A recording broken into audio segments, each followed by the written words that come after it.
Buenas, mi nombre es Giancarlo Valencia. Estos somos los integrantes del grupo número 2. Hoy es 5 de junio de 2017 y vamos a realizar la guía de trabajo autónomo número 4. Comenzando por el primer ejercicio. Comienza con una pregunta. Me dice que una profesora de educación física lanza una pelota de béisbol con cierta rapidez y yo la atrapo. A continuación, el profesor lanza otra pelota grande y pesada, usada para gimnasia, cuya masa es 10 veces más. Entonces yo tengo que mi masa 2 va a ser 10 veces más que la masa 1. Y tengo las siguientes opciones.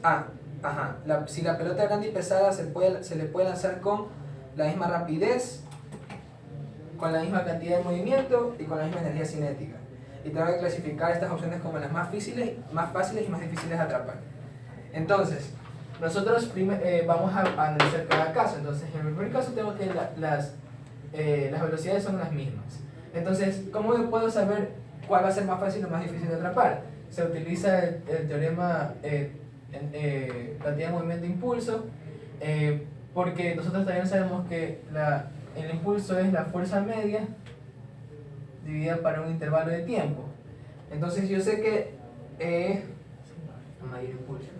a mayor impulso, si aquí despejamos la fuerza media, esto es por dt. Ya, yo tengo que la fuerza media es mi impulso sobre un dt. A mayor impulso, mayor va a ser mi fuerza media. Entonces vamos a analizar eso en los diferentes casos. Entonces yo tengo que en el primer caso tengo que B1 es igual a B2. B1 siendo la pelota de béisbol y B2 la de la masa de la pelota de gimnasia. Entonces aquí yo tengo que mi J va a ser igual al cambio de la cantidad de movimiento, que sería P final menos P inicial. Yo tengo que mi P final va a ser 0 porque yo la atrapo a la pelota. Entonces yo tengo aquí mi P inicial sería menos 10m, porque esa es mi masa, por mi velocidad, que es velocidad 1, que es la misma velocidad. Ahora, con la P1 igual a P2, con la cantidad de movimientos iguales, yo tengo que mi impulso va a ser cambio de P, ¿verdad? Entonces mi impulso va a ser igual a P final menos P inicial, lo mismo, P final es 0, y esto va a ser menos P inicial, y como sé que P1 es igual a P2, yo puedo escribir esto de una como MB1. Y cuando tengo las energías cinéticas iguales, primero igual a las energías cinéticas,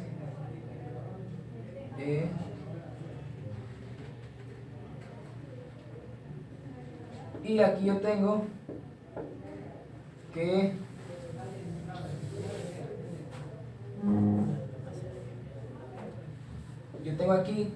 que mi velocidad 2 va a ser igual a velocidad 1 sobre raíz de 10. Entonces, en este caso yo tengo que mi impulso sería, como ya hemos visto que la cantidad de movimiento final es 0, esto sería menos P inicial, que sería igual a 10 veces la masa, por mi velocidad 2, que sería velocidad 1 sobre raíz de 10. Esto es lo mismo que decir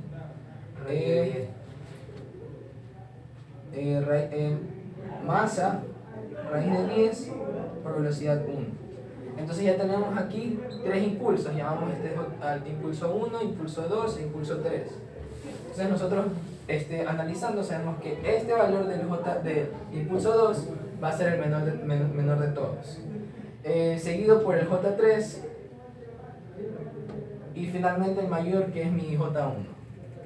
Entonces estos son mis impulsos ordenados de el más fácil de atrapar hasta el más difícil de atrapar, por la razón de que esto significa que este punto requiere menor fuerza de atrapar que el punto 1. Gracias. Problema 1. Ya. Los calamares y pulpos se impulsan a sí mismos expeliendo agua. Para hacer esto, guardan agua en una cavidad. Sí. Y luego contraen repentinamente su cavidad para forzar la salida del agua a través de una abertura. Un calamar de 6.50 kilogramos, incluyendo el agua en la cavidad, está en reposo cuando de pronto ve un peligroso depredador, literal A. Si el calamar tiene 1,75 kilogramos de agua en su cavidad, de agua. ¿Con qué rapidez debe expeler esa agua para alcanzar una rapidez de 2.5 metros sobre segundo y escapar así del depredador? Desprecio cualquier efecto de arrastre del agua circundante. Entonces, en el literal tenemos que la energía, la cantidad de movimiento se conserva. Por lo tanto, tenemos que delta P es igual a 0. Entonces, P después es igual a P inicial, donde P después tenemos que es la masa del agua por la velocidad del agua que queremos hallar, igual a la masa del calamar por la velocidad del calamar. Entonces, despejando la velocidad del agua que queremos encontrar, tenemos la masa del calamar, pero dice que la masa del calamar es 6.50 kilogramos, pero incluyendo el agua. Entonces, le restamos el agua, que nos da 4.75 por la velocidad del calamar, que ya nos la da el ejercicio, dividido para la masa del agua. Entonces, hacemos los cálculos y nos da como velocidad del agua 6.79 metros sobre segundo. Entonces dice que en el literal B, ¿cuánta energía cinética genera el calamar con esta maniobra? La energía cinética es a delta K, donde la K final es menos la K inicial. La K inicial, ¿cómo se llama? Se hace cero porque tenemos que está en reposo. Por ende, la K es igual a 1/2 de la masa por la velocidad del calamar más 1/2 de la masa por la velocidad del agua, se podría decir.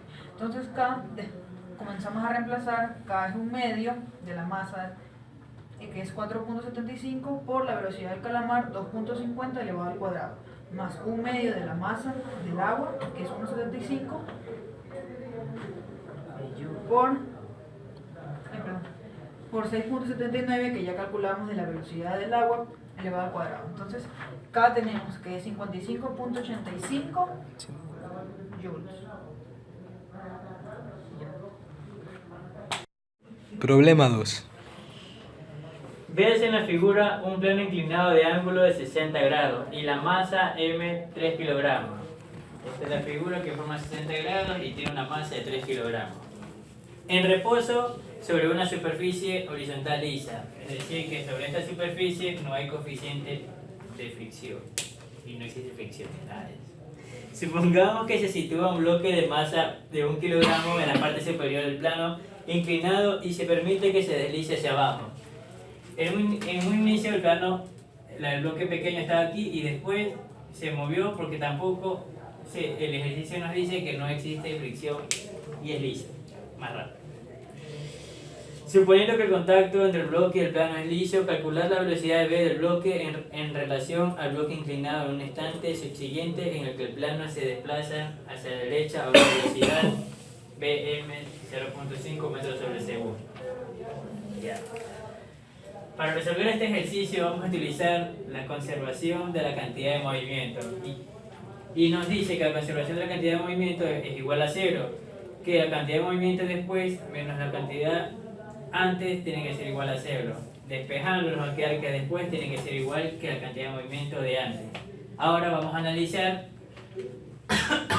la parte que el ejercicio nos pide la incógnita y el ejercicio nos pide esta velocidad. Ahora tenemos que fijar nuestro sistema de referencia. Lo vamos a fijar nuestro sistema de referencia así: X positivo y Y hacia arriba positivo. Bien. Ahora tenemos que después, antes dicen que está todo en reposo, por eso todo va a ser 0. Y ahora después tenemos la velocidad de este bloque moviéndose hacia la derecha, que es positivo. Entonces sería 0,5 por la masa grande, que es 3. Más. Ahora vamos a analizar este bloque. Como este bloque está en 2 dimensiones, tenemos que descomponerlas en componentes en X y en Y. Esta es la velocidad que tenemos. Este es el componente en X y este es el componente en Y. Aquí está el ángulo de 60, entonces con Pitágoras tenemos que Bx es igual a B coseno de coseno de, coseno de 60. Entonces, eso es lo que ponemos aquí. B coseno de 60 por la masa que es 1. Despejando tenemos, y es signo negativo porque va hacia abajo, por eso es que le ponemos el menos. Ahora tenemos 0,5, 3, pasa positivo acá, Sobre coseno de 60. menos coseno de 60, y acá, bueno,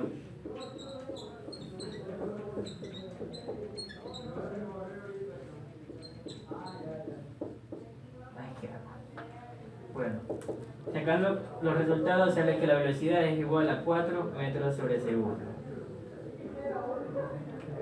Ya, gracias. Como es un sistema aislado, decimos que la variación del momentum es igual a 0, por lo tanto el momentum al inicio va a ser igual al momentum al final.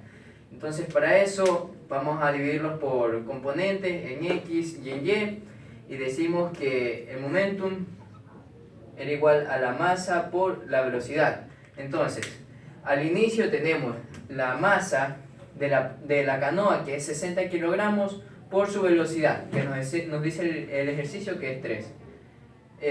Después tenemos la masa de la persona, que es 70 kilogramos, y la velocidad que lleva la canoa, porque esto se trata lo está viendo un observador en tierra. Al final tenemos la masa de la persona, que es 70 kilogramos, por la velocidad en X que va a obtener de la canoa al saltar, más la masa de la canoa multiplicado por su nueva velocidad. Entonces, esta es la incógnita: calcular la nueva velocidad que va a tener la canoa después de que la persona salte. Para eso despejamos y nos queda que la velocidad que va a tener la canoa va a ser de 3i. Ya, ahí haz una pausa. Para la cantidad de movimiento lineal en Y, tenemos que al inicio va a ser 0, porque si tomamos en cuenta nuestro eje Y, X, la canoa se está moviendo con respecto al horizontal. Entonces por eso es que al inicio no tiene ningún valor.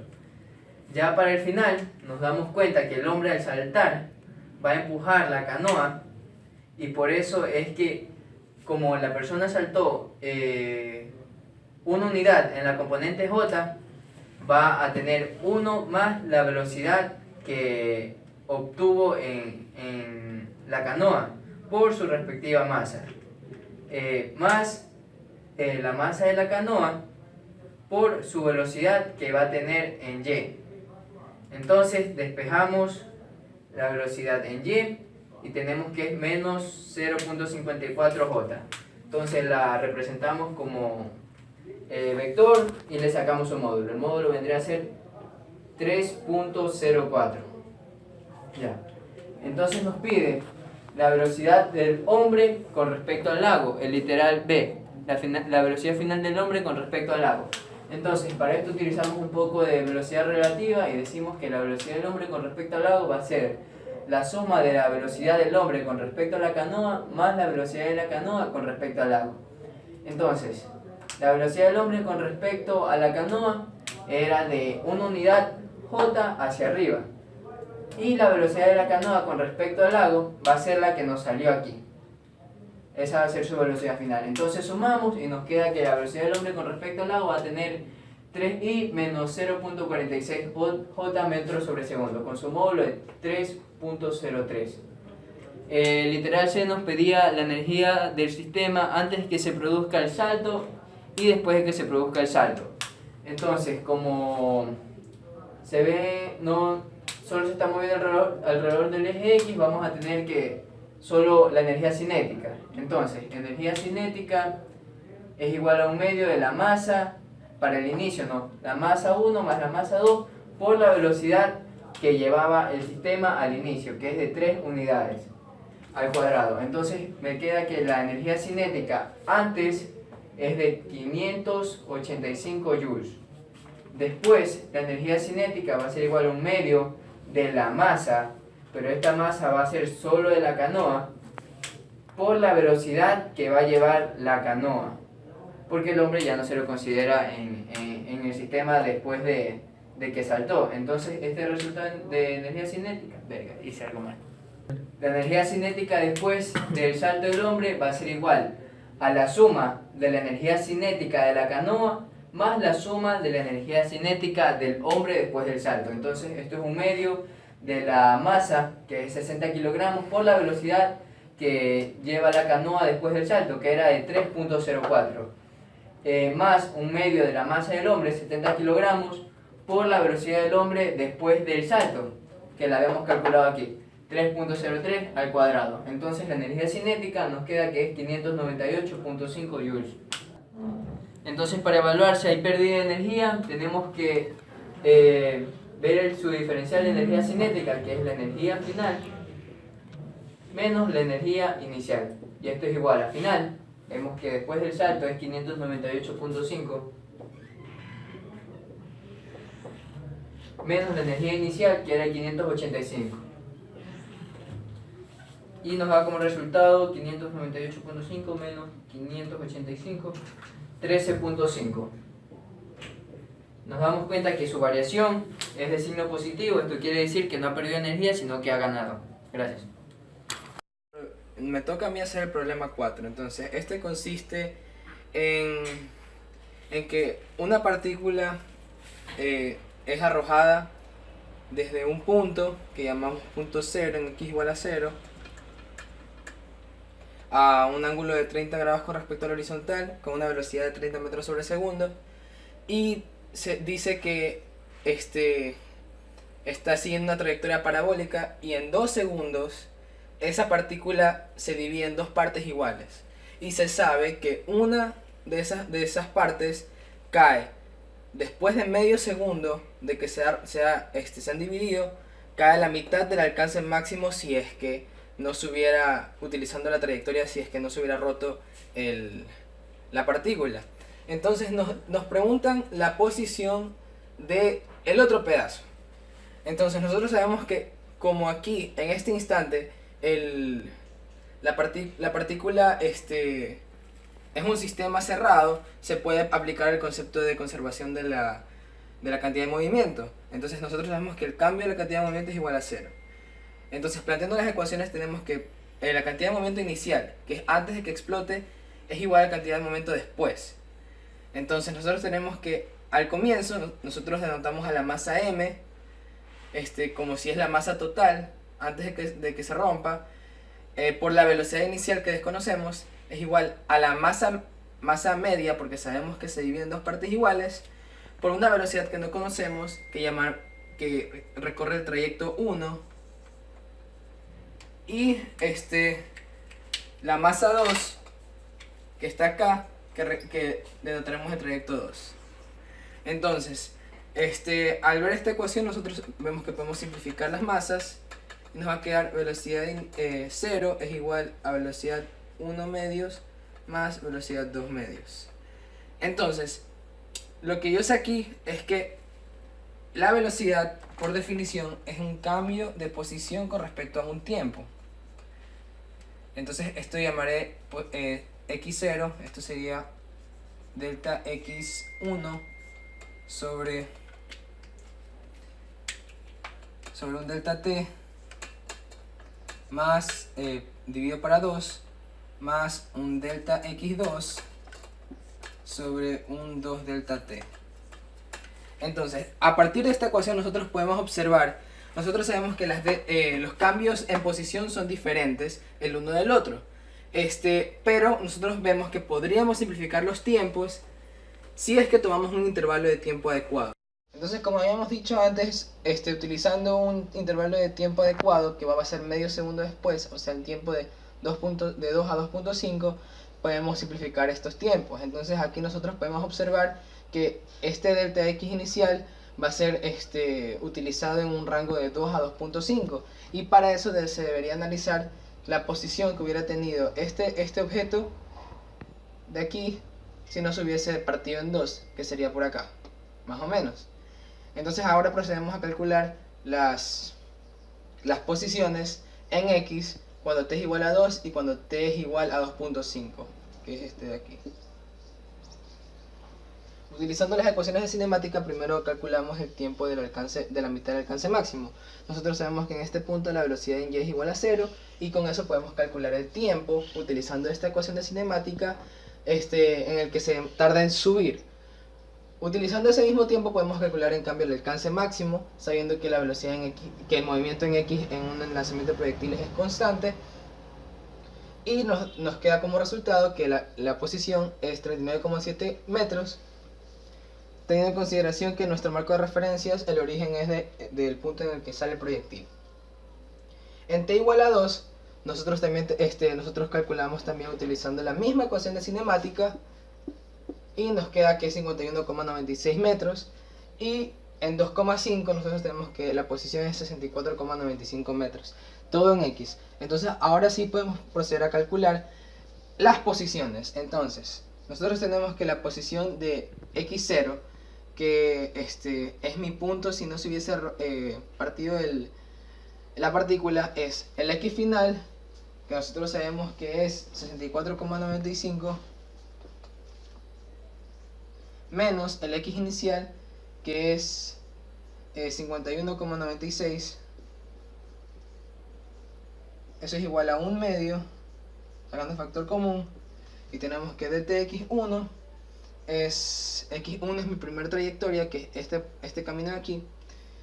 Tenemos que mi X final aquí es el alcance, en la mitad del alcance máximo, que es 39,7 metros, menos la posición inicial, que era 51,96, más mi otro cambio de posición, que sería una posición que no conozco, que voy a llamar X final, menos mi X inicial, que es 51,96. Haciendo los cálculos respectivos, mi posición final en X va a ser 90,2 metros.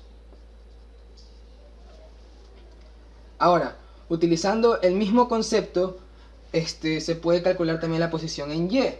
Entonces nosotros tendríamos, utilizando la misma ecuación, nosotros tendríamos que el cambio en Y, si la partícula no se hubiera movido, sería igual a un cambio de Y1 más un cambio de Y2, siendo Y1 el primer camino y Y2 el segundo camino. Entonces aquí nosotros tendríamos, utilizando también las ecuaciones de cinemática, asimismo en intervalos de t igual a 2 y t igual a 2.5, y sabiendo que en esta posición la posición en Y es 0 porque toca el suelo, tenemos que la posición final, cuando no se hubiese movido, hubiera sido 6,785, menos la posición inicial, que es 10,4. Esto sería igual, aquí es 1 medio, aquí es igual a 1 medio de el cambio de Y1 es el primer camino, entonces sabemos que comienza en 0, termina en 0 y comienza en 10,4, más en 2 puntos sigue mi posición en Y que no conozco, menos mi posición inicial, que es en T0. Entonces, realizando esos cálculos, la segunda posición, la posición componente en Y es 13,57 metros. Con estos datos nosotros podemos escribir vectorialmente la posición como 90,2 y más 13,57 J metros. Finalmente nosotros nos piden que calculemos la variación si es que el sistema gana o pierde energía. Para eso nosotros tenemos que analizar el cambio de energía cinética. Eso sería igual a mi K final menos mi K inicial. Entonces, nosotros no sabemos en sí las velocidades, pero nosotros podemos sacar una relación en base a esta ecuación de aquí. Yo tengo que mi velocidad en 0 es igual a 1 medio de velocidad 1 más velocidad 2. Entonces, primero tenemos que calcular esta expresión de aquí. En K final, nosotros sabemos que van a ser dos casos. Va a ser la velocidad que tiene al caer la trayectoria 1 más la trayectoria 2. Entonces sería 1/2 de la masa media por velocidad en el trayecto 1 al cuadrado más 1/2 de masa medios velocidad 2 al cuadrado menos la velocidad inicial, que sería 1/2 de masa por velocidad 0 al cuadrado. Compactándola sería, me daría como resultado m cuartos velocidad 1 al cuadrado más m cuartos velocidad 2 al cuadrado menos 1/2 de la masa por velocidad 0 al cuadrado. Entonces, yo sé que mi velocidad 0 es igual a esta expresión de aquí. Sustituyéndola tengo como resultado que mi masa, que es esta masa inicial, mi energía cinética inicial, la podría escribir como m cuartos de velocidad 1 al cuadrado más velocidad 2 al cuadrado menos m medios de esta expresión de aquí, que sería velocidad 1 más velocidad 2 sobre 2 al cuadrado. Observando y analizando esta situación, nosotros podemos observar que este valor de aquí va a ser mayor a este valor de acá. Primero porque estos valores están en el cuadrado y vectorialmente no me van a alterar los resultados. Y segundo porque este valor de aquí es como un promedio de ambas velocidades, mientras que esta es la suma de sus cuadrados. Entonces nosotros podemos concluir que K final es mayor a K inicial. Entonces el sistema se gana energía. Gracias.